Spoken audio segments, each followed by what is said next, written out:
Sunday school, do you still sing a song about Zacchaeus? I wasn't sure if it was PC anymore. Calling him a wee little man. You sing it? You like that song? I still like that song.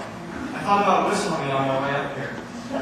Kids love Zacchaeus. It's one of those moments that come few and far between where at Sunday school you're allowed and encouraged to do your best impression of mom and dad. Zacchaeus, you come down from there. Don't make me climb up that tree. And I just love that. This is a really fun story. Kids like Zacchaeus. And Jesus likes Zacchaeus. And Jesus is passing through town. But he isn't just passing through town. He's come to find Zacchaeus. Zacchaeus, this is sort of part 2. Zacchaeus is kind of picking up from last week. Last week we heard the story of a woman who was made crooked. She was captive to a spirit that left her crippled. She was like a victim. And this week we have Zacchaeus, who was more like a crook. He could stand up straight, but he acted crookedly towards others. And we used the picture last week of spiritual navel-gazing, just to help us think about what Luther meant when he described being a sinner as being someone who is curved in upon himself, so that in all things you seek in yourself comfort and salvation and security. I don't want to make much of that metaphor today, but I will say that Zacchaeus has spent his fair share of time staring at his belly, counting his wealth as it's coming in, and has been unable to look up and to see his neighbors for who they really are, sons and daughters of Abraham, fellow children of Abraham, and not opportunities for personal gain. So let's get our bearings straight. We are moving through Lent, and Jesus is now on his way south, on his way to Jerusalem, and all that awaits him there. Most recently in Luke's Gospel, Jesus is predicted for the third and final time that he's going to be crucified, but rise again. And his disciples don't get what he's talking about. And then right before this account, as he's approaching the city of Jericho, he encounters and gives sight to a blind man. And now this morning, as he's passing through town, he encounters and saves a lost man. Jericho was a big deal for a town. It was just 17 miles northeast of Jerusalem, and it was a major customs center. There was a lot of traffic in and out. There was a lot of activity coming through this town, and there was a lot of money changing hands. Zacchaeus is described not just as a tax collector, but as a chief tax collector, and is very rich, and is short in stature. And those things make me think that Zacchaeus was a number cruncher. That he just liked working the numbers. And that makes me think how much I like working the numbers. This is something that I used to love to do. This is some of my baseball card collection, a very small fraction of it. I loved collecting baseball cards when I was a kid. And I'm sure many of you did as well. Some of you are probably kicking yourselves for throwing away your baseball card collection. This one is a Ken Griffey Jr. rookie card. They predict he's going to have a pretty good career. There was a time in my life where you could name a season and I could tell you how many home runs and RBIs Ken Griffey Jr. had. I just loved poring over baseball cards, looking at the stats, seeing if anyone had the same birthday as someone I knew. You know, I just loved baseball and following the narrative. It used to drive me nuts when I would show my mom a card. And I'd say, Mom, this card's worth $20. And then she'd say, you know, it's not worth anything unless you sell it. And I'd be like, okay. That's true. That just gives me more numbers to think about. Another baseball story, there was a book a few years ago called Moneyball. And Moneyball is about the Oakland Athletics. And it's about how they crunched numbers and how they worked numbers to try and compete with richer teams like the Yankees and the Red Sox. I'm pointing at Aaron. Because the Yankees and the Red Sox could afford to pay the big home run hitters. They could afford to sign veterans and all-stars. But the Athletics couldn't. And so they tried to look at the market and say, what are the underappreciated, undervalued qualities in players that we can get for a cheaper price? And it worked for them. Okay, outside of sports. If you're like my wife and her mom, you like to crunch numbers and go bargain shopping. You can ask Andrew or Linda, you just name the product, and they'll tell you what a good buy is for that product. And then they'll tell you which store to go to find the best buy for that product. Or think about your first job. Some of you are in your first job right now. And if you're like me, I got my first paycheck from Fred Meyer, and I couldn't believe it. It's the first money that I had earned. And all I did with the paycheck was I walked about 100 feet to the home electronics section, and I just gave them the paycheck back. I can't even remember what I bought. And then my mom reminded me, why did you get a job? And I remembered, oh yeah, I've got all these bills. I want to save for a car. And many of you get your first job to save for a car, or for college, or now for a cell phone, or just some spending money. So you start working the numbers, trying to figure out, what am I going to make here? I can give some other examples. People who lift weights or work out, they track numbers, they keep track of how they're doing and how they're growing.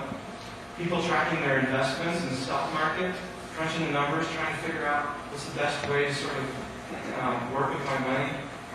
When you're golfing, sometimes you work the numbers when you're golfing, and wouldn't you know, along the way you lose a stroke or two off your scorecard.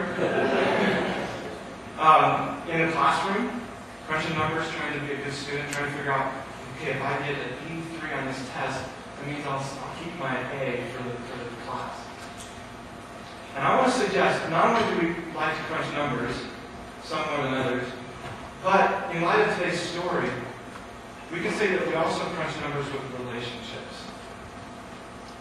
That we don't write anything down, we don't need records, but somehow in our relationships, do we keep track of what I've done for you, and what you've done for me, or what you haven't done for me, or how different people rate or perform? Do we do that? Do we track numbers? There's something about number crunching that helps us feel in control. There's also something about it that kind of, it brings a security in and of ourselves. Well, let's talk about the gospel text today. Because Zacchaeus, again, was a number cruncher. And the good news for us today is going to be that there is one thing that you can't put a number on, that you can't fit into a math equation, and that you can't predict if you work the numbers correctly. And that thing is salvation.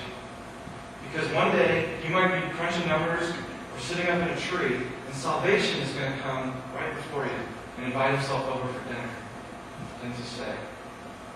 And this is what happens with Zacchaeus. So we're going to look at today's text in two parts. Part one we'll call working the numbers. And part two we'll call the numbers don't add up. Or to use biblical language, part one, unreconciliation. Part two, reconciliation. Here we go, part one. From Luke's Gospel. Jesus entered Jericho and was passing through it. A man was there named Zacchaeus. He was a chief tax collector and was rich. He was trying to see who Jesus was, but on account of the crowd he could not, because he was short in stature. So he ran ahead and climbed a sycamore tree to see him, because he was going to pass that way. Zacchaeus, as a tax collector, is not a popular guy in town, but he wants to see Jesus badly. And I wonder, why does he want to see Jesus so badly? Why does he make the extra effort to fight the crowd and to run ahead and to climb a tree? Is it this? Is it that Zacchaeus, as a businessman and a crooked one at that, is he trying to size Jesus up and figure out who this Jesus guy is and see if maybe there's a way he can profit off the Jesus movement that's passing through Jericho? Or maybe gives Zacchaeus the benefit of the doubt. Maybe he heard great things about Jesus. And despite being wealthy and powerful, maybe Zacchaeus was ready for some great news for his life. I don't know. But let's keep going. Verse 5. When Jesus came to the place, he looked up and said, Zacchaeus, hurry up and come down, for I must stay at your house today. So he hurried down and was happy to welcome him. Again, I don't know why Zacchaeus made an extra effort to see Jesus. But we can say that for all of that effort, to fight through the crowd, to race on ahead, to climb up a tree, and then to hurry down a tree, it is Jesus who is seeking Zacchaeus. For the Son of Man did not come to seek and to save the seekers. He came to seek and to save the lost. who may or may not be seeking him, and may or may not be seeking him for the right reasons.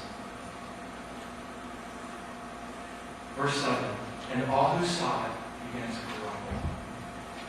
And they said, he has gone to be a guest of one who is a sinner. I love the word grumble. The word grumble just sounds like grumbling, doesn't it? It starts with a big kind of grrr, and then it's just grumble the rest of the way. Now, I just love that picture of a crowd just kind of starting to figure out, wait a minute, why is Zacchaeus getting special treatment?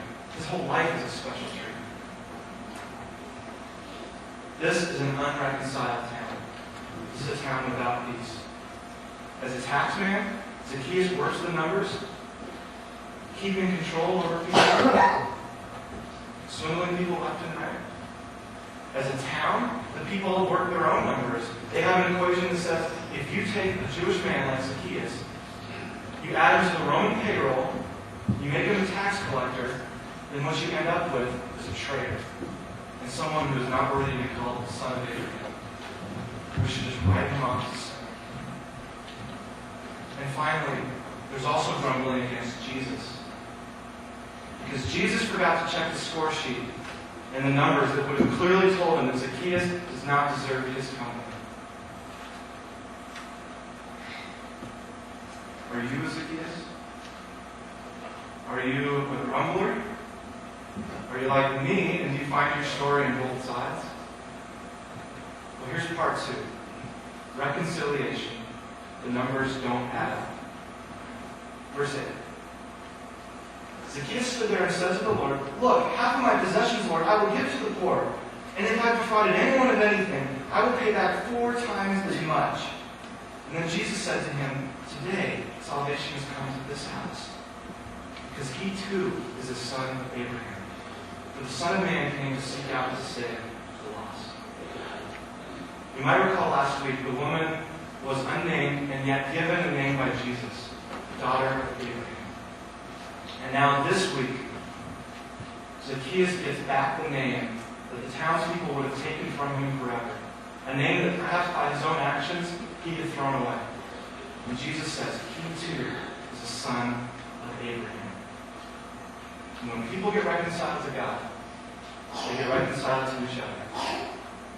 Zacchaeus is able to work his numbers differently in light of meeting Jesus. Instead of swindling the poor, he gives generously to those in need. And not only does he pay people back what he stole, but he resolves to pay that 4 times the amount.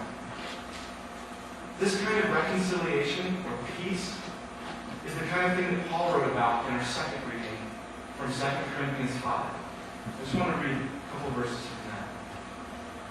2 Corinthians 5, verse 17. So if anyone is in Christ, there is a new creation. Everything old has passed away. See, everything has become new. All this is from God, who reconciled us to himself through Christ, and who has given us the ministry of reconciliation. Not just Zacchaeus is a new creation. There is a new creation. Period. For Zacchaeus, everything has become new. Everything is seen differently. And in this new creation, in this reconciliation, the forgiveness absolutely overwhelms the offense. Jesus' invitation absolutely overwhelms what Zacchaeus deserves. The numbers don't add up in grace. Zacchaeus' old life of working the numbers, calculating how to stay in control, is finished. And instead he resolves to pay back 4 times the amount. By the law of Moses, he's only required to pay what he stole and then 20% interest. And he's paying 400%. The peace of the new creation absolutely blows away the brokenness of the old. Again from verse 9 in Luke's Gospel. Today salvation has come to this house, because he too is the son of Abraham. For the Son of Man came to seek, to save the lost. A couple of questions. Like Zacchaeus, how might encountering Jesus cause us, empower us, to see that things are made right with our neighbors? And like the crowd, how might encountering Jesus empower us to put down the score sheet on which we grumble and keep track.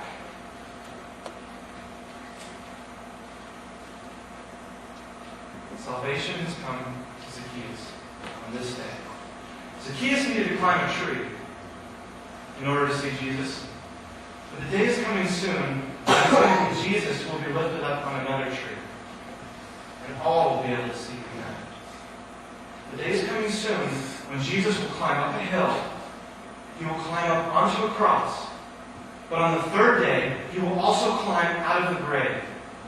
And for that reason, we can say that today, salvation has come to this house.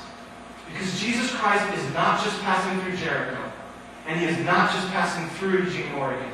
He comes to seek and to save the lost. And just like with Zacchaeus, he invites you and I to a meal. To a meal of reconciliation. To a meal where there is no number crunching needed, because all has been provided. All has been made ready, and all are welcome.